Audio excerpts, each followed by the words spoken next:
చదువుతారు కదా రెగ్యులర్గా. కొంతమందికి సమయం ఉండదు. కొంతమందికి సమయం ఉండనప్పుడు వాళ్ళు ఏం చేస్తారంటే బైబిల్ తీసి, దేవా దేవా ఇప్పుడు నాతోటి మాట్లాడవా, యేసయ్యా నేను బయటికి వెళ్తున్నా, పనికి వెళ్తున్నా, ఉద్యోగానికి వెళ్తున్నా, నాతో మాట్లాడని టక్కన బైబిల్ ఓపెన్ చేస్తారు.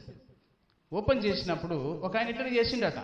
చేసినప్పుడు అతనికి ఒక వచనం కనబడ్డదట. మత్తయి సువార్త 27వ అధ్యాయం 5వ వచనం చదువుతారా? అందులో ఏముందో? మత్తయి సువార్త 27వ అధ్యాయం 5వ వచనం. అతడు నా వెండి నాణెములు ఎక్కడి చెల్లె నీ తీసుకున్నాడా?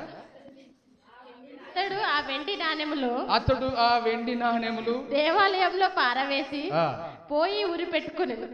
ఏంది? అతడు వెండి నాణెములు దేవాలయంలో పారేసి పోయి ఊరు పెట్టుకున్నాడు అనేది వచ్చిందట. చదవగానే అయ్యో గిట్ల వచ్చింది ఏంది అని చెప్పి మళ్ళీ మూసిండట. దేవా దేవా ఇట్లా కాదు, మంచిగా మాట్లాడు, నాతోటి మంచిగా మాట్లాడు అని చెప్పి మళ్ళీ తెరిచిండట. మళ్ళీ తెరిచే వరకు లూకాసు వార్త 10వ అధ్యాయం 37వ వచనం కనబడ్డదట. చదువురి. లూకాసు వార్త 10వ అధ్యాయం 37వ వచనం.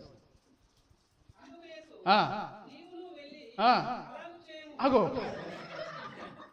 ఇదేంది ఇది? ఫస్ట్ ఏం కనబడ్డది? అతడు వెండి నాణములు దేవాలయంలో పారేసి ఉరి వేసుకున్నాడు. మళ్ళీ చూసిండు, అరే ఇట్లా కాదు, మంచిగా మాట్లాడు దేవా అని మళ్ళీ తెరిచిండట. నువ్వు వెళ్ళి అలాగూ అతడు ఏంది. కాబట్టి మనము అప్పుడప్పుడు అట్లా చదువుతాం. కొంతమంది క్యాలెండర్లో చూస్తారు కదా, ఈరోజు ఏం వాక్యం ఉంది అని చూసుకుంటారు. బైబిల్ ఎట్లా చదవాలి? అట్లా చదవడం మనం అట్లా చదవద్దు కదా, రెగ్యులర్గా చదువుకోవాలి, అది మంచిది. అందుకనే అట్లాంటివి వస్తాయి అన్నమాట, మీరు నవ్వుకోవడానికి చెప్పిన. ఓకే, కాబట్టి అట్లా మనం ఎప్పుడు చదవద్దు. ఊరి వేసుకున్నాడు, నువ్వు వెళ్ళి అలాగూ చెయ్యి అనే విషయాలు వస్తూ ఉంటాయి. రైట్, ఇప్పుడు మనము ఒక మాట మాట్లాడుకుందాం. ఇదే లూకాసు వార్త 10వ అధ్యాయం 37వ వచనం మీద మనం మాట్లాడుకుందాం. సరే, లూకాసు వార్త 10వ అధ్యాయం 37వ వచనంలో ఏమంది? నీవును వెళ్ళి అలాగూ చేయమని అతనితో. ఏ సందర్భం ఇది? మనందరికి తెలుసు. సమరేయుడు, మంచి సమరేయుని గురించి కదా. వాడికి దొంగలు పడ్డారు, వాడిని కొట్టారు, వాని ధనము వానికి ఆస్తి అంతా తీసుకున్నారు, దోచుకున్నారు. ఆ దారిన వెళ్ళేటువంటి వారు చూస్తున్నారు, వెళుతున్నారు, కానీ ఎవరు కూడా పట్టించుకోలేదు. కానీ ఒక సమరేయుడు అతన్ని చేర్చుకున్నాడు, అతనికి వైద్యము చేపించాడు, అతన్ని బాగుపరచడానికి అతడు ఖర్చు పెట్టాడు అనేది మనం చూస్తూ ఉంటాం. ఆ ఉపమానం చెప్పి నువ్వు వెళ్ళి అలాగే చేయము అని అన్నాడు యేసయ్య. ఇంతకు ఏమన్నాడు? నీ సహోదరుడు అంటే ఎవరో నీకు అర్థమైందా అని అడిగాడు. అడిగినప్పుడు ఏమని చెప్పిండ్రు అక్కడ? మనం ఒకసారి చదువుదాం, కొంచెం పైకి చదవండి. ఆ వచనంలో 35 నుంచి చదవండి.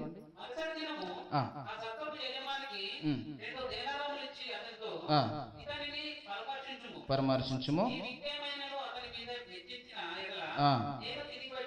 నువ్వు ఇంకేమైనా అతనికి ఖర్చు చేస్తే నేను తిరిగి వచ్చినప్పుడు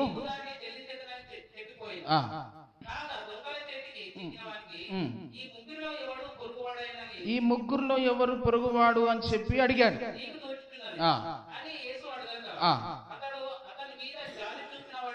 అతని మీద జాలి చూపిన వాడే అని చెప్పాడు. ఓకే,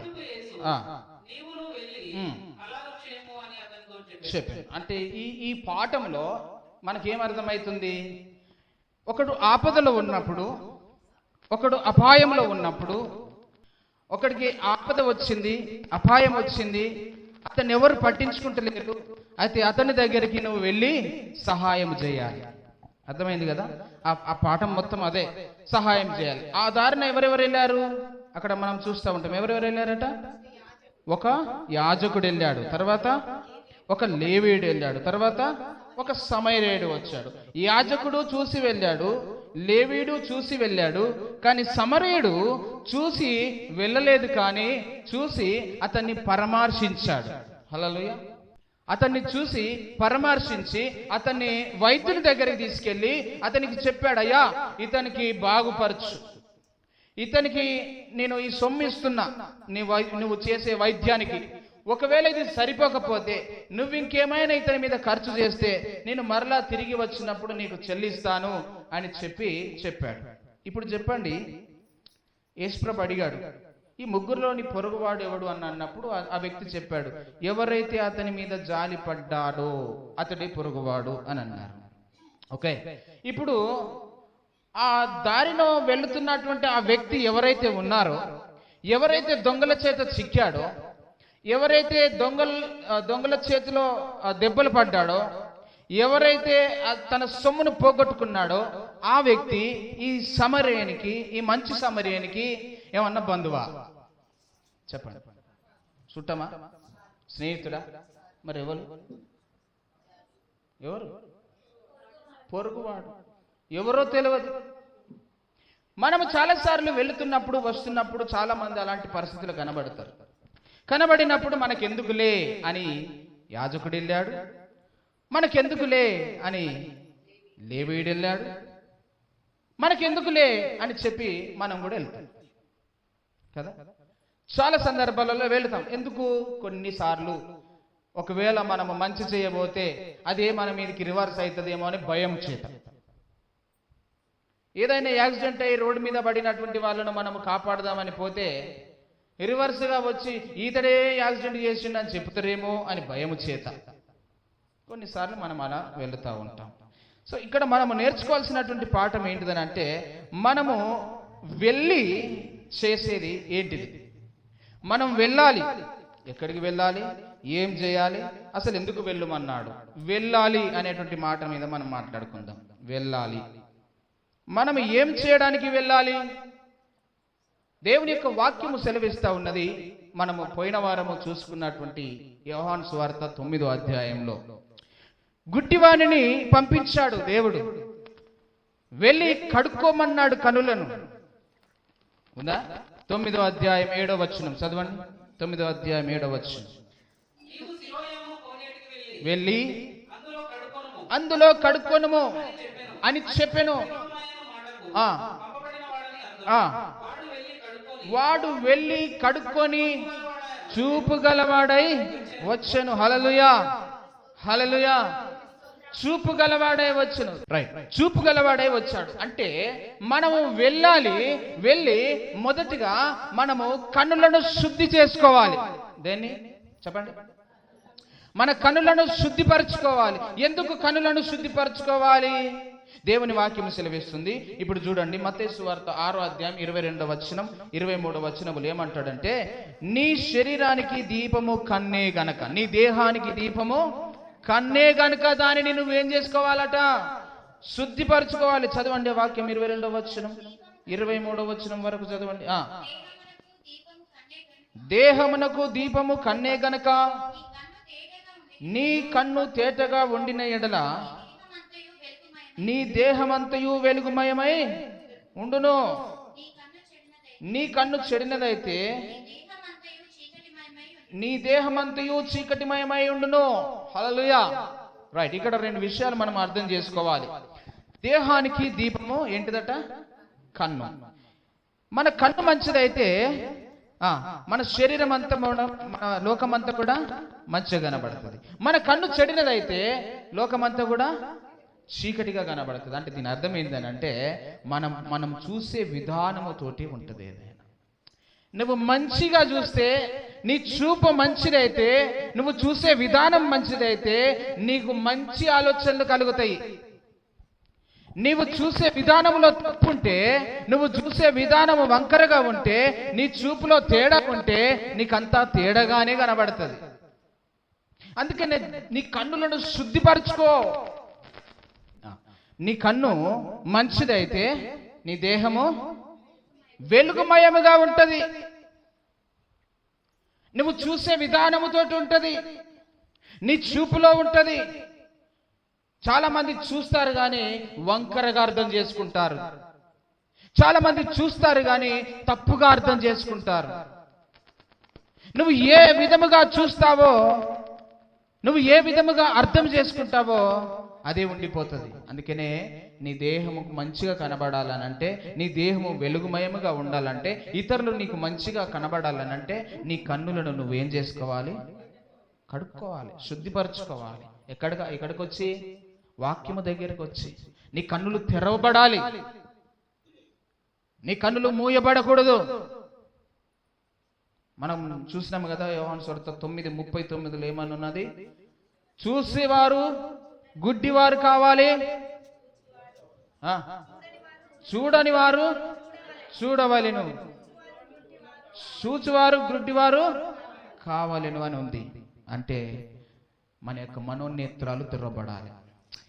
ఈ భౌతికమైనటువంటి కన్నులతోటి నువ్వు ఎంతసేపు చూసినా, వాక్యము లేకుండా, నీ మనసు మంచిగా లేకుండా, నీ కన్నులు మంచిగా లేకుండా, నువ్వు ఎంతసేపు వాక్యము లేకుండా చూస్తే నీకు అంతా వ్యర్థముగానే కనబడుతుంది, అంతా పాపము కనబడుతుంది. నువ్వు ఏ వ్యక్తిని చూసినా వీడు పాపి అని అంటావు. పరిసయ్యులు వారికి వారు పరిశుద్ధులు అని అనుకుంటారు, మేము గొప్పోళ్ళం అనుకుంటారు. కానీ వాళ్ళని గురించి దేవుడు ఏం చెప్పిండు? మీరు సున్నము కొట్టిన సమాధుల్లాగా ఉన్నారు. మీరు బయటికి మాత్రం అందంగా కనబడతా ఉన్నారు, కానీ మీరు లోపట కుళ్ళిపోయినే ఉన్న మీ లోపట, మీ హృదయంలో, మీ హృదయాలు కంపు కొడుతున్నాయి. మీరు గిన్నెను ఏం చేస్తారు? పైన కడుక్కుంటారు కానీ లోపల కడగరు. పైన కడుక్కుంటే ఏం లాభం? లోపల కడుక్కోవాలి. అందుకే నీ కన్నులను శుద్ధిపరచుకో. నీ శరీరానికి, నీ దేహానికి దీపము కన్నే. నీ కన్ను మంచిదైతే లోకం మంచిగా కనబడుతుంది. లోకములో సామెత ఉంటుంది, పచ్చకామర్లోనికి లోకమంతటా పచ్చగని కనబడుతుందట. ఉందా? సామెత ఉందా? నేను కల్పించిన. చిన్నప్పుడు, నేను చిన్నకున్నప్పుడు జాతరలకు పోయేది. జాతరలో కళ్ళద్దాలు అమ్మేటోళ్ళు. ఎటువంటి కళ్ళద్దాలు? కలర్ కళ్ళద్దాలు అమ్మేటోళ్ళు. ఆ కలర్ కళ్ళద్దాలు పెట్టుకుంటే, ఎర్ర కళ్ళద్దాలు పెట్టుకుంటే ఎర్రగా కనబడేది అంతా. పచ్చ కళ్ళద్దాలు పెట్టుకుంటే పచ్చగా కనబడేది. నల్ల కళ్ళద్దాలు పెట్టుకుంటే నల్లగా కనబడేది, చీకట్లా. అంటే నువ్వు ఏది పెట్టుకుంటే అదే కనబడుతుంది. అందుకే నీ కన్నులు మంచిగా ఉండాలి. నువ్వు మంచిగా కనబడాలని, నీకు లోకమంతా మంచిగా కనబడాలని అంటే నీ కన్నులు పరిశుద్ధమైనవి ఉండాలి, నీ కన్నులు కడగబడినవి అయి ఉండాలి, నీ కన్నులు శుద్ధి చేయబడినవి అయి ఉండాలి. ఇతరులను మనం చూసేటప్పుడు వారిలో మంచిని మనం వెతకాలని అంటే మన కన్నులు మంచిగా ఉండాలి, చూసే విధానములో ఉండాలి. ఏం చూపు చూస్తున్నాం? దావీదు పైన సౌలు చూసిన చూపులు ఎన్ని? విషపు చూపు చూశాడు కదా, విషపు చూపు. చాలా మంది లోపల మంచిగా, బయటికి మంచిగా మాట్లాడుతూ లోపల విషమును పెట్టుకుంటారు. సౌలు అట్లనే చేసిండు దావీదు పైన. అందుకని మన కన్నులను శుద్ధిపరచుకోవాలి. ఇంకెక్కడికి వెళ్ళి ఏం చేసుకోవడానికి వెళ్ళాలి? యోహాను సువార్త 8వ అధ్యాయం 11వ వచనములో వ్యభిచారమందు పట్టబడినటువంటి స్త్రీతోటి ఒక మాట చెప్తాడు యేసయ్య.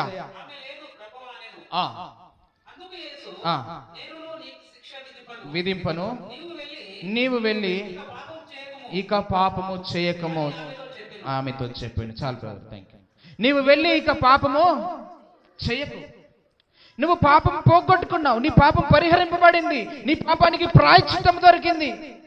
నీ పాపమునకు ప్రాయశ్చిత్తము చెల్లించడానికి యేసయ్య వచ్చాడు. నీ పాపాలు కడగబడ్డాయి, నీ శాపాలు పోయినాయి, నీకున్న సంఖ్యలు విడిపించబడ్డాయి, నీకున్న బంధకాలు విడిపించబడ్డాయి. మళ్ళా వెళ్ళి పాపము చేయకు. చాలా మందిలో సాతాను ప్రేరేపిస్తూ ఉంటాడు పాపం చేయడానికి. తిను, తాగు, సుఖించు, ఇంకా ఎంతకాలం బ్రతుకుతామో తెలియదు, ఎప్పుడు చస్తామో తెలియదు. సాతానుడు చెప్పే మాటలు ఎట్లుంటాయి అంటే, ఇంకా ఏం భక్తి పాటిస్తావు, ఏం పరిశుద్ధంగా ఉంటావు, తినాలి, తాగాలి, ఎంజాయ్ చేయాలి, ఎంతకాలం ఈ లోకంలో జీవిస్తామో తెలియదు, ఎప్పుడు చస్తామో తెలియదు, కనుక తిను, తాగు, సుఖించు, ఎంజాయ్ చేయి లోకంలో అంటాడు. ఎంజాయ్ చేయడానిక దేవుడు మనల్ని పెట్టింది? తిని తాగి సుఖించడానిక దేవుడు మనల్ని పెట్టింది?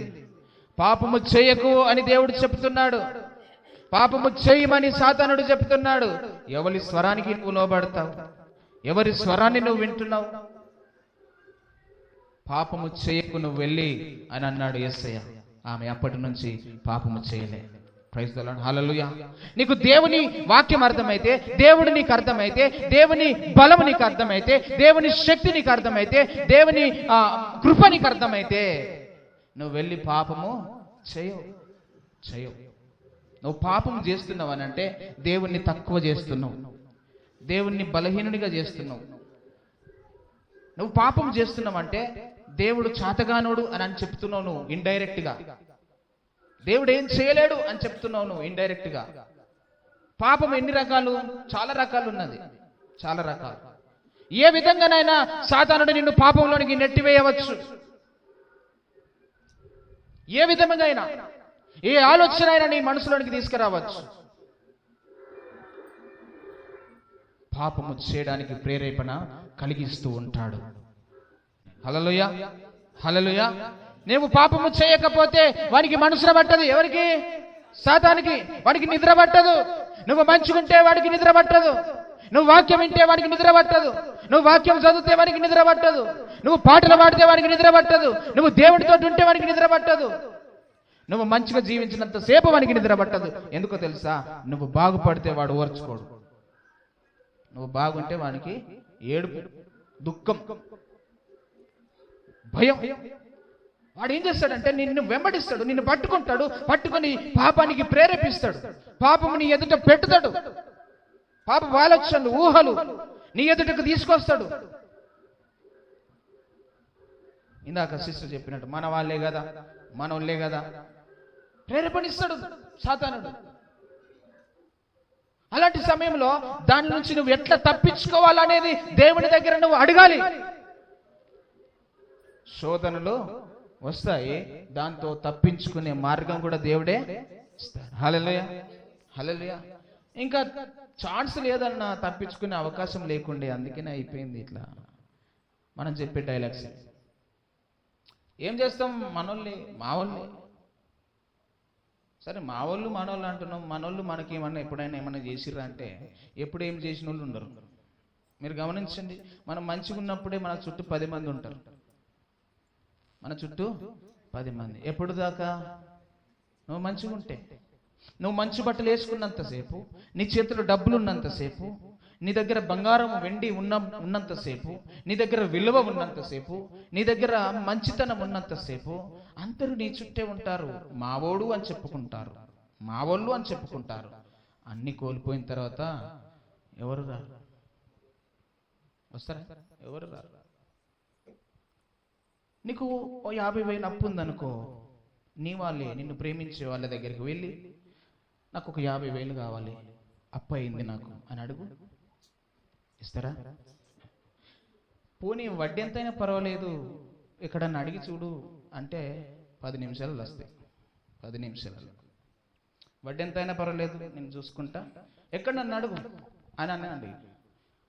అవి వాళ్ళ డబ్బులే, కానీ ఏం చెప్తారు తెలుసా? నేను పలానాలో కాడ అడగొచ్చిన 3 రూపాయల వడ్డీ అట, మరి కట్టుకో మంచిగా.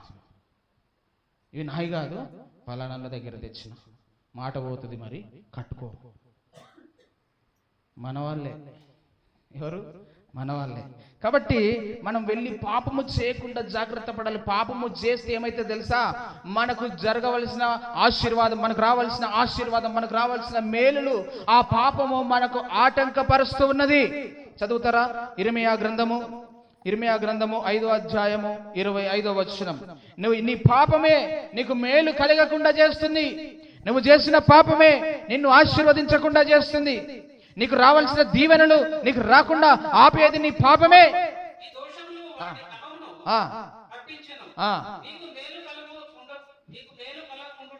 మీకు మేలు కలుగకుండుటకు మీ పాపములే కారణము. చాలు చాలు బ్రదర్, థ్యాంక్ యూ. మీకు మేలు కలుగకుండటానికి ఏంటిది కారణము? మీ పాపములే కారణం. మాకు మేలు జరుగుతలేదు, మాకు దేవుడు ఆశీర్వదిస్తలేడు, మాకు దేవుడు దీవిస్తలేడు అని చాలాసార్లు చెప్తా ఉంటాం మనం. మేలు జరగకపోవడానికి నీ పాపమే కారణం. అయితే దేవుని సన్నిధిలోనికి వచ్చిన మనము ఎందుకు పాపము కారణమైంది, నేను ఎక్కడ పాపము చేసినా, ఎక్కడ పడిపోయినా, ఎక్కడ తప్పిపోయినా, ఎక్కడ నాకు ఆటంకపరుస్తున్నది అని చెప్పి నువ్వు ఇక్కడ పరీక్షించుకోవాలి. ఇక్కడ పరీక్షించుకోవాలి. ఇది ప్రయోగశాల, పరీక్షా కేంద్రం, ల్యాబ్ టెస్ట్ చేసడం అన్నట్టు. ఇక్కడ బ్లడ్ టెస్ట్, యూరిన్ టెస్ట్ అన్ని చేయబడతాయి. ఇక్కడ నేను మొత్తం టోటల్ బాడీ స్కానింగ్ చేస్తుంది ఇక్కడ వాక్యం. నీ బ్రెయిన్లో ఏముందో మొత్తం స్కాన్ చేసి చెప్తుంది వాక్యం. నీ హృదయంలో ఏముందో మొత్తం స్కానింగ్ చేసి చెప్తుంది వాక్యం.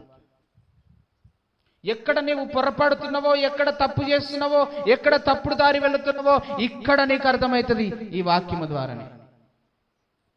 అందుకనే ఆ స్త్రీతో అన్నాడు, నువ్వు వెళ్ళి పాపము చేయకు. ఎందుకు? నీకు మేలు కలగకుండా నీ పాపములే కారణం. నీకు మేలు జరగకుండా చేసేది నీ పాపమే కారణము. ప్రతి ఒక్కరూ పాపము చేస్తున్నారు. ప్రతివాడు ఆజ్ఞను అతిక్రమిస్తా ఉన్నాడు. 1 యోహాను 3:4. 1 యోహాను 3:4. ప్రతివాడు పాపము చేసి ఆజ్ఞను అతిక్రమిస్తూ ఉన్నాడు. ఆజ్ఞను అతిక్రమిస్తాడు. ఆజ్ఞ అతిక్రమము పాపము. హల్లెలూయా. దేవుడు మనకు ఆజ్ఞలు ఇచ్చాడు, చాలా ఆజ్ఞలు ఇచ్చాడు. ఆజ్ఞలను మనం అతిక్రమించడం అంటే పాపము చేసినట్టే. కొన్ని మీకు తెలిసిన ఆజ్ఞలు చెప్పండి. మీకు తెలిసిన ఆజ్ఞలు కొన్ని, 2-3 అయినా పర్లేదు. దేవుడు మనకు ఆజ్ఞలు ఇచ్చినాయి కొన్ని చెప్పండి. విగ్రహారాధన చేయకూడదు ఒక ఆజ్ఞ. ఓకే. నిన్ను వలని పొరుగువాన్ని ప్రేమించు. దొంగిలింపకూడదు. నరహత్య చేయకూడదు. వ్యభిచరింపకూడదు. ఓకే. నీ పూర్ణ హృదయంతో, నీ పూర్ణ మనసుతో దేవుడైన యెహోవాను ప్రేమించాలి, సేవించాలి. ఇంకా విశ్రాంతి దినమును పరిశుద్ధముగా ఆచరించాలి. మనకు తెలుసు కదా, 10 ఆజ్ఞలు తెలుసు కదా. 10 ఆజ్ఞలలో ఎన్ని ఆజ్ఞలు మనం పాటిస్తున్నాం, ఎన్ని ఆజ్ఞలు అతిక్రమిస్తున్నాం? ఒకసారి లెక్కేసుకోండి. ఎన్ని పాటిస్తున్నాం, ఎన్ని అతిక్రమిస్తున్నాం? ఎన్ని పాటిస్తున్నాం, ఎన్ని అతిక్రమిస్తున్నాం? అందుకే అన్న కదా, ఇది ప్రయోగశాల. ఇక్కడ వస్తే మనం ఏందనేది బయటపడుతుంది అంత కథ అంతా. ఇక్కడ మన total body scanning, brain scanning, city scanning అన్నీ చేస్తాడు దేవుడు.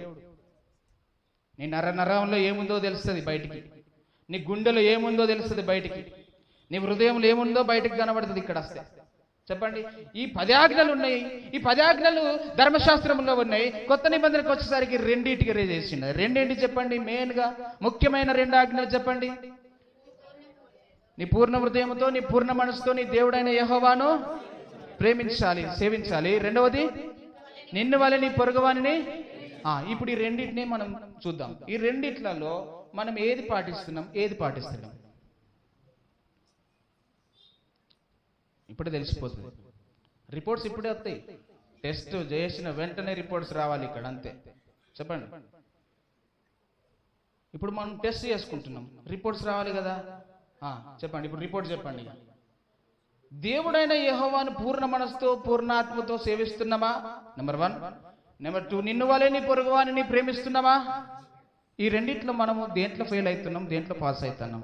అసలు ఈ 2 చేస్తున్నామా, 2 చేస్తలేమా? గట్టిగా చెప్పండి. 2 ఫెయిలే, 2 ఫెయిలే. మీరు చెప్పండి. వాళ్ళు యథార్థంగా ఒప్పుకున్నారు పాపం. మీరు చెప్పండి. 2 చేస్తురా, చేస్తలేదు? వీళ్ళు కూడా ఫెయిల్ అయినా? వాళ్ళేదట్లా చెప్తారు మీరు? వాళ్ళ రిపోర్ట్ వాళ్ళదే. చెప్పండి. ఇప్పుడు చెప్పండి. ఏది చేస్తున్నాము, ఏది చేస్తున్నాము? దేవుడు ఏమన్నా ఆజ్ఞను అతిక్రమిస్తున్నాడు, పాపం చేస్తున్నాడు మానవుడు. ఆజ్ఞ అతిక్రమమే పాపము. ప్రతివాడు ఆజ్ఞను అతిక్రమిస్తున్నాడు అనేది లేఖనము మనం చూస్తున్నాం. ఇప్పుడు 2 ఆజ్ఞలలో ఏ ఆజ్ఞ చేస్తున్నాము, ఏ ఆజ్ఞను అతిక్రమిస్తున్నాం? చెప్పండి. సగం సగం మాట. ఇంకా నిజంగా చెప్పండి. హృదయం మీద చేసుకొని, గుండె మీద చేసుకొని, నిజంగా నేను నా దేవుడైన యెహోవాను నా పూర్ణ మనసుతో, నా పూర్ణ ఆత్మతో, నా పూర్ణ శక్తితో, నా పూర్ణ బలముతో నేను ప్రేమిస్తున్నా, సేవిస్తున్నా అని ఎంతమంది చెప్పగలుగుతారు? ఫెయిల్ అయినా? ఫెయిల్. ఓకే, మంచి వాళ్ళు మీరు. ఓకే. నిన్ను వాళ్ళే నీ పొరుగువాన్ని ప్రేమించుము. ఎంతమంది చేస్తున్నాము? నిన్ను వాళ్ళే నీ పొరుగువాన్ని ప్రేమించమంటే అర్థం చెప్పండి ఒకసారి నాకు. అర్థం కాదు. కొంచెం గిరి గిరి గిరి గిరి అంటే నాకు ఏమర్థమవుతుంది? కొంచెం గట్టిగా చెప్పండి, మైకులో చెప్పండి, పర్వాలేదు. నిన్ను వాళ్ళని నీ పొరుగు వాళ్ళని ప్రేమించమంటే దాని అర్థం ఏంటిది? ఏమనుకుంటున్నాం మనం? ఓకే, క్రియారూపంగా చెప్పండి దాన్ని. క్రియారూపంగా చెప్పండి.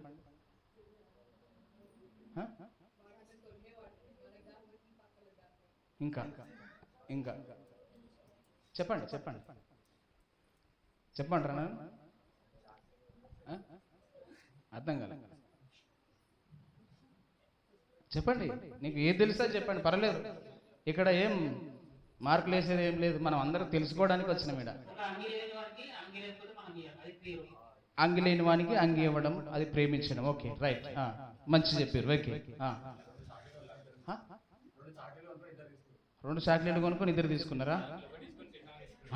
ఇది అది కదా, అది మహేష్కి వెరీ గుడ్. ఓకే, అది ప్రేమించడం అంటే ఒక్కటిని పంచుకోవడం. Okay, very good. మనం ఏదైతే తింటున్నామో, ఏదైతే త్రాగుతున్నామో, మనం ఏదైతే అనుభవిస్తున్నామో, మన పొరుగువాడు ఆ స్థితిలో లేనప్పుడు మనము కలిగి ఉన్నది వానికి ఇవ్వడమే నిజమైన ప్రేమ. హల్లెలూయా. మనం వాడేది, కొంతమంది ఇళ్ళకి పోతే ఏం చేస్తారు తెలుసా, వాళ్ళు వాడేటి ఇయ్యరు, సపరేట్ ఇస్తారు. కొంతమంది ఇళ్ళకి పోతే సపరేట్ ఇస్తారు, వేరేది ఇస్తారు, యూజ్ అండ్ త్రో లాంటివి ఇస్తారు. ఎందుకు? కొన్ని కారణాలు ఉండి, ఇప్పుడు అవి కారణాలు వద్దులే కానీ మనకి ఇస్తారు అట్లా. ఎప్పుడైతే నీవు వాడేది, నువ్వు చేసేది, నీవు అనుభవించేది ఎప్పుడైతే నువ్వు అతడికి పంచుతావో అది నిజమైన ప్రేమ. నిన్ను వలే నీ పొరుగు అంటే నీకు నువ్వుగా ఎట్లయితే చూసుకుంటున్నావో, నువ్వు తయారు కావడానికి నువ్వు ఏదైతే వాడుకుంటున్నావో అతనికి ఇస్తే అది ప్రేమ. అది ప్రేమ. నువ్వు తినే దాంట్లో పెట్టు, నువ్వు అనుభవించే దాంట్లో పెట్టు, అది ప్రేమ. హల్లెలూయా. చెప్పండి, దేవుణ్ణి ప్రేమిస్తున్నామా, మనిషిని ప్రేమిస్తున్నామా? అది యోహాను పత్రికలో అంటాడు.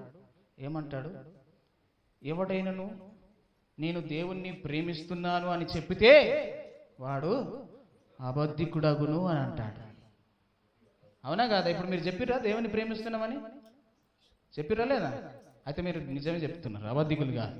ఓకే, దేవుణ్ణి ప్రేమిస్తున్నాను అని చెప్పేవాడు అబద్ధికుడు. ఎందుకయ్యా అట్లా అంటావంటే, కనబడిన మనిషిని ప్రేమించని వాడు దేవుణ్ణి ప్రేమిస్తున్నానంటే నేను నమ్మడానికి ఏంటిది? నేను ఎట్లా నమ్మమంటావు? నిన్ను కనిపించే మనిషినే తృణీకరిస్తున్నావు, కనిపించే మనిషినే హేళన చేసి మాట్లాడుతున్నావు, కనిపించే మనిషినే అవతలికి పో అంటున్నావు, కనిపించే మనిషి మీదనే ఇక్కడ దాకా కోపం ఉండే, ఇక్కడ దాకా పగ ఉండే, కనిపించే మనిషిని ద్వేషించబడుతుంది. ఇక నేను దేవుని ప్రేమిస్తున్నా, దేవుడు అంటే నాకు ఇష్టం, దేవుడు అంటే నాకు ప్రేమ, దేవుడు అంటే నాకు ఇది అది అంటే ఎవరు నమ్ముతారండి? చెప్పి చూడండి, అతడు అబద్ధికుడు అవుతాడు. హల్లెలూయా. దేవుణ్ణి ప్రేమిస్తున్నానని చెప్పి సహోదరుని ద్వేషిస్తే అతడు అబద్ధికుడు. చాలా మంది ఉన్నారు సంఘాలలో, మనిషిని ప్రేమించలేరు, మనిషిని ఇష్టపడలేరు, మనిషిని పలకరించలేరు, మనిషితో సరిగా ఉండలేరు, సమాధానం ఉండలేరు. కానీ దేవుడు అంటే నాకు ఇష్టము, దేవుడు అంటే భక్తి, ఆరాధన చేస్తా, ప్రార్థన చేస్తా, పొడుగు ప్రార్థన చేస్తా, నేను అన్ని చేస్తా అంటే దేవుడు మెచ్చుతాడా? దేవుడు మెచ్చుతాడా? అది మెచ్చడు, మెచ్చడు. అందుకనే వెళ్ళి పాపము చేయకు, నీకు మేలు కలగకుండా ఉండేది పాపమే చేస్తుంది. నీకు మేలు కలగకుండా చేసేది ఏంటిది? నీ పాపమే, నువ్వు చేసుకునే పాపమే. ఇంకా ఏం చేయాలట? ఇంకేం చేయాలో మనం చూద్దాం. నువ్వు వెళ్ళి నీ సహోదరునితో సమాధానపడు, నీ సహోదరునితో సమాధానపడు. మత్తయి సువార్త 5వ అధ్యాయం, మత్తయి సువార్త 5వ అధ్యాయం 22వ వచనం నుంచి. నేను మీతో చెప్పినదేమనగా, తన సహోదరుని మీద కోపపడు ప్రతివాడు విమర్శకు లోనగును, తన సహోదరుని చూచి వ్యర్థుడా అని చెప్పువాడు మహాసభకు లోనగును, ద్రోహి అని చెప్పువాడు నరకాగ్నికి లోనగును. ఏంది మాటలు? ఒకసారి వినండి, ఒకసారి ఆలోచించండి. సహోదరుని చూసి ద్రోహి అనేవాడు నరకాగ్నికి లోనగును. నీ సహోదరుని చూసి తృణీకరించిన వాడు, వ్యర్థుడా అని చెప్పిన వాడు మహాసభకు లోనవుతాడు. అసలు ఏంది మాటలు కదా? వ్యర్థుడా అని అనద్దాం మనం, ఆ స్వేచ్ఛ కూడా లేదు మనకు. వ్యర్థుడా, వేస్ట్గా అని తిడతాం మనం కదా. వేస్ట్గాడు ఉన్నాడు, వేస్ట్ ఉన్నది, అని అంటే వేస్ట్ అంటే వ్యర్థుడు అన్నట్టే కదా. అట్లా అంటే ఏడబోతారట. ఇంకా కావున ఇంకా లేదు, ఇంకోటి ద్రోహి అని చెప్పేవాడు, ద్రోహి అని చెప్పేవాడు నరకాగ్నికి లోనగును. వాయమ్మో, ఏందిగా అసలు మనం ఎటు పోతాము? వ్యర్థుడా అనేద్దాయా, వీడు దొంగ, వీడు ద్రోహి, వీడు మూర్ఖుడు అని తిడతారు కదా చాలా మంది. అవి కూడా తిట్టద్దట, కోపపడద్దట, వాక్యం చెప్తుంది. అట్లా అంటే ఏడికి పోతారట? విమర్శకు లోనవుతారు, నరకానికి పోతారు, వాక్యం చెప్తుంది. దీన్ని బట్టి మనకు ఏం అర్థం కావాలా? అసలు మనం ఎవడి జోలికి పోవద్దు, అందరితోటి సమాధానంగా ఉండాలి. అందుకే చెప్తున్నా, మీరు చదవండి. కావున నీవు బలిపీఠమునొద్ద అర్పణమును అర్పించుచుండగా, బలిపీఠము దగ్గరికి వచ్చి దేవునికి అర్పణము అర్పించేటప్పుడు నీ మీద నీ సహోదరునికి విరోధం ఏమైనను కలదని, ఒకవేళ నీ మీద నీ సహోదరునికి ఏమైనా కోపం ఉన్నదా, పగ ఉన్నదా అని నీకు అర్థమైనప్పుడు, అక్కడ నీవు జ్ఞాపకము వచ్చిన నీకు జ్ఞాపకం వచ్చినప్పుడు, అక్కడ బలిపీఠము ఎదుటనే నీ అర్పణము విడిచిపెట్టి మొదట వెళ్ళి నీ సహోదరునితో సమాధానపడుము. అటు తర్వాత వచ్చి నీ అర్పణను అర్పించు. హల్లెలూయా, హల్లెలూయా. అర్పణకు సమాధానానికి లింక్ పెట్టిండు దేవుడు. అర్పణకు సమాధానానికి లింక్ పెట్టిండు. బయట చాలా మందిని మనం ఈ విధంగానే మాట్లాడుతుంటాం. వ్యర్థుడు, దరిద్రుడు, వీడు దొంగ, వీడది, వీడిది అని చెప్పి మాట్లాడుతుంటాం కదా. అట్లా మాట్లాడితే కూడా నువ్వు నరకానికి పోతావు, మహాసభకు లోనవుతావు అని చెప్పి వాక్యం చూస్తున్నాం మనం. సరే, ఇదంతా పక్కన పెడితే, ఒకవేళ నువ్వు బలి అర్పించేటప్పుడు, లేక దేవునికి కానుక అర్పించేటప్పుడు, దేవునికి ఆరాధన చేసేటప్పుడు, లేక నువ్వు బలులో చేయి వేసేటప్పుడు, లేక నువ్వు దేవుని సన్నిధిలో ఆరాధించేటప్పుడు, ప్రార్థన చేసేటప్పుడు, నీకు నీ సహోదరునికి విరోధము కలదని నీకు అర్థమైనప్పుడు, నీకు జ్ఞాపకం వచ్చినప్పుడు, అదంతా అక్కడ వదిలిపెట్టి మొదట వెళ్ళి నువ్వేం చేయాలట? సమాధాన పడాలి. అట్లయితేనే నీ ప్రార్థన ఇంట అని దేవుడు అంటాడు. అట్లయితేనే నీ ఆరాధన ఇంట, అట్లయితేనే నీ కానుక తీసుకుంటా, అట్లయితేనే నీ అర్పణను నేను అంగీకరిస్తా. నువ్వు సమాధానము లేకుండా దేవుని సన్నిధికి వచ్చి స్తోత్రం చెల్లింతుము అని పాటలు పాడుతూ, నా హృదయమంతా నీవే అని యేసయ్యకు స్తోత్రము చెల్లించుకుంటూ, పాటలు పాడుకుంటూ, ఇక మనం పొడుగు ప్రార్థనలు చేస్తూ, ఆరాధనలు చేస్తూ, అబ్బో ఇక మనం చేసేది తక్కువ ఉండదు. ఇవన్నీ చేసుకుంటా ఉంటే దేవుడు ఏమనుకుంటుండొచ్చు పైనుంచి? ఏం నటిస్తుర్రా బా, మీ అసొంటి నటులు ఎక్కడా దొరకరు. ఒక ఆయన అన్నాడు, సినిమాలలో, సీరియళ్లలో నటించే వాళ్ళకంటే బాగా నటిస్తామట మనం, వాళ్ళకంటే ఎక్కువగా మనం నటిస్తామట. బయట ఒక తీరు, గుడిలో ఒక తీరు, ఇంట్లో ఒక తీరు. నటించవలసినటువంటి అవసరత మనకి ఎందుకు ఏర్పడింది? ఎందుకు నటిస్తా ఉన్నాం? అట్లా నటించేది ఎవరు? అట్లా నటించేది వేషధారులు. మరి మనమైతే దేవుని పిల్లలం. నటించాల్సిన అవసరత ఉందా మనకు? లేదు. నువ్వు నటించొద్దు, నువ్వు యథార్థంగా ఉండాలి, సమాధానముతో ఉండాలి. అందుకనే ఇంకో మాట ఉంటుంది, సత్యమైతే మనుషులందరితో సమాధానపడు, సమస్త మనుషులందరితో సమాధానపడాలి. సత్యమైతే అంటే దాని అర్థం ఏంటిది? నీకు వీలైతే, నీకు అవకాశం ఉంటే, ఆ వ్యక్తి నీకు అందుబాటులో ఉంటే వెళ్ళు, సమాధానపడు. తప్పు వాళ్ళదైనా, తప్పు మనదైనా ఏం చేయాలా? సమాధానపడాలి. క్షమించు అనే మాట చెప్పడానికి మనం ఎంతో ఆలోచిస్తాం. అసలు క్షమించు అనే మాట చెప్పడానికి ఎంతో ధైర్యం కావాలి మనకు. అవతల వాళ్ళు క్షమించుతారు ఈజీగా. ఎందుకు? దేవుని ప్రేమ మనకి ఎప్పుడైతే అర్థమవుతుందో, దేవుడు మనకి ఎప్పుడైతే అర్థమవుతుందో, అసలు క్షమాపణలే ఉండొద్దు మన జీవితంలో. హల్లెలూయా. సమాధానముగా ఉండాలి, అంతే. దేవుడు ఎప్పుడో మనల్ని క్షమించిండు, ఎప్పుడో మనకు సమాధానం ఇచ్చిండు. ఇందాకనే ఆరాధన వాక్యంలో చూసుకున్నాం మనం కదా. సమాధానంతో నింపిండు దేవుడు మనల్ని. సమాధాన పడుటకే ఆయన వచ్చాడు, సమాధాన పరచుటకే వచ్చాడు ఆయన. సమాధాన పడాలి అని చెప్తున్నారు. చాలాసార్లు మనం అనుకుంటాం, చెప్పడానికి చాలా చెప్తామండి, కానీ సమాధాన పడడమే కష్టం. సమాధాన పడడమే కష్టం. చెప్పడానికి ఏముంది, బాగా చెప్తాం కదా. సమాధాన పడాలి. దేవుడు చెప్తున్నాడు, యేసయ్య చెప్తున్నాడు. ఆయన చెప్పింది మనము చేయకుండా ఆయన చెప్పింది మనము చేసుకుంటూ పోతే ఆయన కోపం రాదా? వస్తుందా? రాదా? తండ్రి మాట పిల్లలు వింటే తండ్రికి ఎంతో సంతోషం. తండ్రి మాట తల్లి మాట వినలేదనుకో, చెప్పింది చేయలేదనుకో, కోపం వస్తుందా లేదా తల్లిదండ్రికి? మరి దేవుడు మనల్ని కొన్నాడు, తన స్వరక్తం ఇచ్చి కొన్నాడు. నా బిడ్డలు మీరు అని అన్నాడు, నా పుత్రులు, నా కుమారులు, నా కుమార్తెలు అని అన్నారు. స్వరక్తం ఇచ్చి సంపాదించుకున్నాడు. ఆ సాతాను యొక్క చేతిలో నుంచి విడిపించుకున్నాడు. నాశనకరమైన గుంటలో నుంచి దేవుడు మనల్ని బయటికి తీశాడు. చీకటిలో నుంచి ఆశ్చర్యకరమైన వెలుగులోనికి దేవుడు నడిపించాడు. మనకు నిత్య జీవం ఇస్తానని వాగ్దానం చేసిండు. మరి ఆయనకు మనం లోబడకపోతే ఎట్లా? ఆయన చేయమన్నది చేయకపోతే ఎట్లా? త్వరగా మనం చూసుకొని ముగించుకుందాం, సమయం ఎక్కువైపోతున్నట్టుంది. ఓకే, దుష్ట ఆలోచన మనసులో పెట్టుకొని సమాధానంగా మాట్లాడే ప్రజలు ఉంటారని కీర్తన గ్రంథము 28వ కీర్తనలో 3వ వచనంలో చెప్తా ఉన్నాడు కీర్తనకారుడు. దుష్ట ఆలోచనలు మనసులో పెట్టుకొని సమాధానముగా మాట్లాడతారట ప్రజలు. అలాంటి వారు ఉన్నారు. మీరు చదవద్దు ప్లీజ్, సమయం లేదు. సరే, ఎక్కడికి వెళ్ళాలి? మనం వెళ్ళమన్నాడు కదా ఇందాక మనం చదువుకున్నటువంటి వాక్యంలో. నీవు వెళ్ళి అలాగు చేయము. ఎలాగు చేయాలి? మనము ఏమి చేయాలని చెప్పుకున్నాం ఇప్పుడు చెప్పండి. మన కన్నులు కడుక్కోవాలి, మనం పాపము చేయకుండా ఉండాలి, మనము సమాధాన పడి ఉండాలి.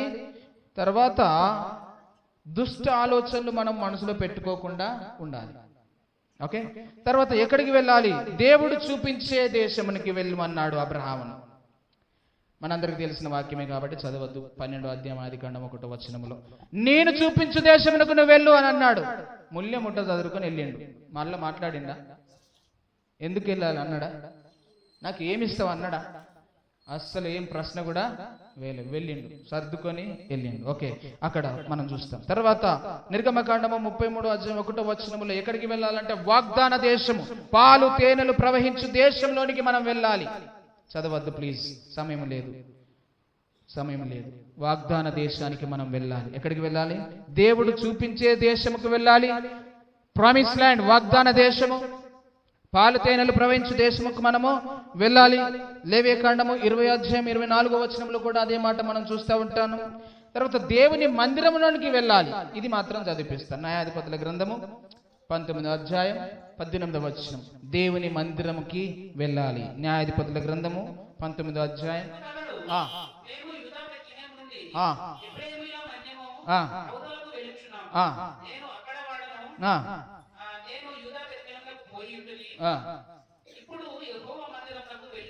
ఇప్పుడు యెహోవా మందిరముకు వెళ్ళుచున్నాను. ఎవరు చెప్తున్నారు ఈ మాట? ఓకే, 35వ అధ్యాయం ఆదికాండం, 35వ అధ్యాయం ఆదికాండం. దేవుని మందిరముకి వెళదామని చెప్పి ఇక్కడ ఉన్నది. 35వ అధ్యాయం ఆదికాండము 1 నుంచి చదవండి. నీవు లేచి బెత్లెహేమునకు వెళ్ళి అక్కడ నివసించి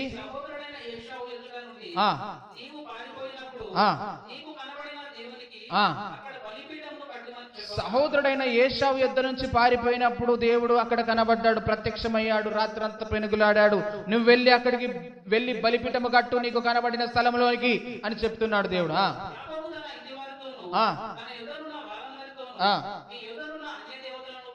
మీ యొద్దనున్న అన్య దేవతలను పారవేసి మిమ్మును మీరు శుద్ధి చేసుకోండి, మీ వస్త్రాలను మార్చుకోండి. మనము లేచి బేతేలుకు వెళదాం, అనగా దేవుని మందిరమునికి వెళదాం.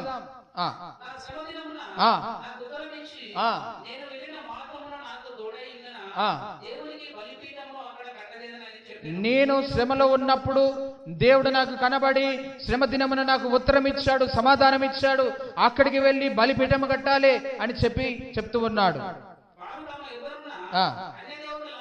అన్య దేవతలన్నిటినీ, పోగులను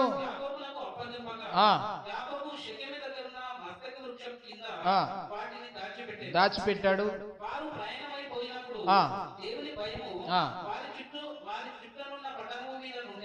దేవుని భయము వారి చుట్టూ ఉన్న పట్టణముల మీద ఉన్నది. గనుక వారు యాకోబు కుమారులను తరమలేదు.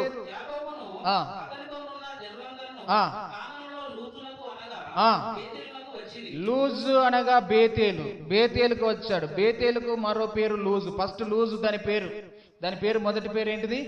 లూజు. తర్వాత బేతేలుగా మార్చబడింది.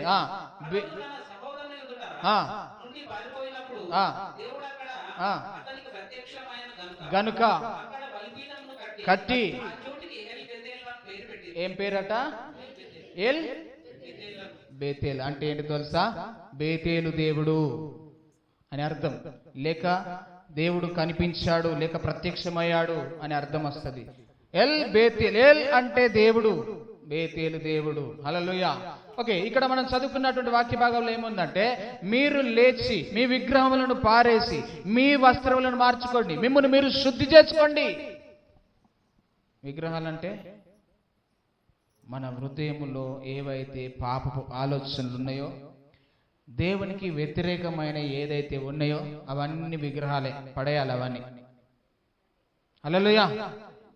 మన హృదయంలో ఉన్న దేవునికి అసహ్య కార్యములు ఏవైతే ఉన్నాయో, మన హృదయంలో దేవునికి అయిష్టమైన ఏవైతే ఉన్నాయో అవన్నీ మనం పడేయాలి. మనల్ని మనం శుద్ధి చేసుకోవాలి, వాక్యము చేత కడుక్కోవాలి, మన హృదయము శుద్ధి చేసుకోవాలి, మన వస్త్రాలు మార్చుకోవాలి. మన వస్త్రాలు నీతి వస్త్రాలుగా ఉండాలి, సమాధాన వస్త్రములుగా ఉండాలి, ధవల వస్త్రములుగా ఉండాలి. మన వస్త్రములు తెల్లటి వస్త్రములు అయి ఉండాలి. మీరు వస్త్రములు మార్చుకోండి. ఎందుకు తెలుసా? మనం బేతేలుకి వెళ్ళాలి, దేవుని మందిరానికి వెళ్ళాలి, అక్కడ బలి అర్పించాలి. అక్కడ దేవుడు నాకు కనబడ్డాడు, దేవుడు నాతో మాట్లాడిండు, దేవుడు నాకు ప్రత్యక్షమైండు, దేవుడు నేను కష్టంలో ఉన్నప్పుడు, నష్టంలో ఉన్నప్పుడు, సమాధానం లేక ఉన్నప్పుడు నాకు సమాధానమునిచ్చిండు. దేవుడు అక్కడ నాతో మాట్లాడిండు, అక్కడ నన్ను ఆశీర్వదించిండు. అక్కడ ఎక్కడా? దేవుని మందిరములో. బేతేలు అంటే దేవుని మందిరము, దేవుడు ఉండే స్థలము. బేతేలు దేవుడు ప్రత్యక్షమైన స్థలంలోనికి వెళ్ళాడు, అక్కడ బలి అర్పించడానికి, బలిపీఠం కట్టడానికి వెళ్ళాడు. మనం ఎక్కడికి రావాలి? మనము సమాధానం పొందాలంటే, ఆశీర్వదించబడాలంటే, మనకు నెమ్మది లేకపోతే, మనకు సమాధానం లేకపోతే, మనశ్శాంతి లేకపోతే, మనకు ఇతరులతో సరైనటువంటి సంబంధము కుదరకపోతే, మనము ఇతరుల మీద పగ, కక్ష, ద్వేషము ఇలాంటి మనకు ఉన్నప్పుడు దేవుని సన్నిధికి వచ్చి మొరపెట్టుకుంటే దేవుని సన్నిధిలో మనకి ఇచ్చేది ఏంటిదంట? సమాధానము. హల్లెలూయా. దేవుని సన్నిధిలో మనకి ఇచ్చేది శాంతి, నెమ్మది, ఆరోగ్యము, ఆయుష్. దేవుని సన్నిధిలో మనకి ఇచ్చేది ఏంటిది? ఆయన మనతో ఉంటాడు, మనతో మాట్లాడతాడు. మనమంటే ఎలాంటి వారమో ఆయన మనకు బట్టబయలు చేసే దేవుడు. హల్లెలూయా. మనల్ని మనకు చూపించే దేవుడు ఆయన, మన స్థితిని చూపించే దేవుడు. యాకోబు దేవుని దగ్గర ప్రాధేయపడ్డప్పుడు, పెనుగులాడినప్పుడు, ఆశీర్వదించు అన్నప్పుడు వెంటనే ఆశీర్వదించలేదు, కానీ నీ పేరేమిటి అని అడిగాడు. అంటే నా పేరు యాకోబు అన్నాడు. హల్లెలూయా. నువ్వు సరిగా చెప్పినావు, ఇప్పటి నుంచి నీ పేరు యాకోబు కాదు, ఇజ్రాయేలు అన్నాడు. హల్లెలూయా. నువ్వు ఒప్పుకోవాలి దేవుని సన్నిధిలో, నీ స్థితి ఒప్పుకోవాలి, నీ పరిస్థితిని ఒప్పుకోవాలి. నువ్వు ఒప్పుకునేదాకా దేవుడు నిన్ను ఆశీర్వదించడు, నువ్వు ఒప్పుకునేదాకా దేవుడు నిన్ను పట్టించుకోడు. నువ్వు ఒప్పుకోవాలి దేవుని సన్నిధిలో. నువ్వు ఒప్పుకున్నప్పుడే నిన్ను ఆశీర్వదిస్తాడు, సమాధానపరుస్తాడు, నీకు నెమ్మదినిస్తాడు. దేవుడు సకలములు ఇచ్చే దేవుడు. ఆయన దగ్గర సర్వ సంపదలు గుప్తమై ఉన్నాయి. హల్లెలూయా. కాబట్టి బేతేలు దేవుణ్ణి ఆరాధించడానికి దేవుని మందిరమునికి వెళ్ళాడు. యెహోవా మందిరమునకు వెళ్ళుదామని జనులు నాతో చెప్పినప్పుడు నాకు సంతోషము కలిగిందని చెప్పి కీర్తనకారుడు 122వ కీర్తన 1వ వచనంలో చెప్తా ఉన్నాడు. జనులు చెప్తున్నారట, రా మనము దేవుని మందిరానికి వెళదామని. మీతోటి ఎవరన్నా అన్నారా? మీరెవరితో అన్నారా ఈ మాట? రండి దేవుని మందిరానికి వెళ్దామని జనులు చెప్పినప్పుడు నాకు సంతోషము కలిగింది అని 122వ కీర్తన 1వ వచనంలో కీర్తనకారుడు చెప్తున్నాడు. నీ పొరుగువాని దగ్గరికి వెళ్ళాలి. మనం చదువుకున్నటువంటి లూకా సువార్త 10వ అధ్యాయం 36 నుంచి 37 వచనాల వరకు. నీ పొరుగువాని దగ్గరికి వెళ్ళాలి, ఆపదలో ఉన్నవాని దగ్గరికి వెళ్ళాలి, నీ పొరుగువానికి సహాయము చేయడానికి వెళ్ళాలి, నీ పొరుగువానిని ప్రేమించడానికి వెళ్ళాలి, నీ పొరుగువానికి ఏదైతే లేదో అది నువ్వు ఇవ్వడానికి వెళ్ళాలి, నీకు కలిగి ఉన్నది ఇవ్వడానికి వెళ్ళాలి. నీకు లేనిది ఇవ్వడం కాదు, నీకు ఏదైతే కలిగి ఉన్నావో అది ఇవ్వాలి. నీలాంటి వస్త్రాలు ఇతరులకు లేకపోవచ్చు, నీలాంటి భోజనం ఇంకొకరికి లేకపోవచ్చు. నువ్వు వారికి పంచాలి, వారికి ఇవ్వాలి, వారిని ప్రేమించాలి, వారిని సేద తీర్చాలి, వారిని ఆదరించాలి. అందుకనే నీవు వెళ్ళి అలాగూ చేయము. ఎట్లా చేయాలి? యూదా ఉరి పెట్టుకున్నాడు అని చెప్పి మనం ఉరి పెట్టుకున్నాడు కాదు. ఏం చేయాలట? కన్నులను శుద్ధిపరచుకోవాలి. ఇంకేం చేయాలి చెప్పండి? సమాధాన పడాలి. ఇంకా పాపము చేయకుండా ఉండాలి. దుష్ట ఆలోచనలు మన హృదయంలో ఉంచుకోకుండా ఉండాలి. ఇవన్నీ మనము చేసినప్పుడే దేవునికి మనము నచ్చుతాము, దేవునికి ఇష్టముగా మనం ఉంటాము. ఇవన్నీ మనలో ఎప్పుడైతే ఉంటాయో, అవన్నీ ఎక్కడ చేస్తామంట? దేవుని మందిరంలో దొరుకుతాయి మనకి. ఇవన్నీ ఎక్కడ దొరుకుతాయి? ఇవన్నీ దేవుని మందిరంలో. సమాధానం లేదని మందిరం ఎగ్గొట్టొద్దు. శాంతి సమాధానం లేదు, ఆరోగ్యం లేదని మందిరం ఎగ్గొట్టొద్దు. నువ్వు మందిరానికి వస్తే అన్ని దొరుకుతాయి ఇక్కడ. ఆయన ఇవ్వడానికి రెడీగా ఉన్నాడు, తీసుకోవడానికి మనమే సిద్ధంగా లేవు. ఆయన పట్టుకొని చూస్తున్నాడు, నువ్వు వచ్చి అడిగితే ఇద్దామని. కానీ నువ్వు రావాయా, అడగవాయా? నీ జాగాలు నువ్వు ఇంటి, ఆయన జాగాలు ఆయన. ఇంకేడతాయి మనకు? మనం మేలు పొందుకోకుండా ఉండడానికి కారణం ఏంటిది? మనము చేసే పాపమే. ఏం పాపం చేస్తున్నాము? పెద్దగా మనం ఆలోచించిన అవసరం లేదు. దేవుని ప్రేమిస్తున్నావా, మనిషిని ప్రేమిస్తున్నావా? ఈ రెండిట్లో నువ్వు కరెక్ట్గా ఉన్నావా? ఇది చూసుకో. నువ్వు అసలు పాపం చేస్తున్నావా లేదా అనేది అర్థమైపోతుంది. హల్లెలూయా, హల్లెలూయా. ప్రార్థన చేసుకుందాం. దేవుడు వాక్యం దీవించును గాక.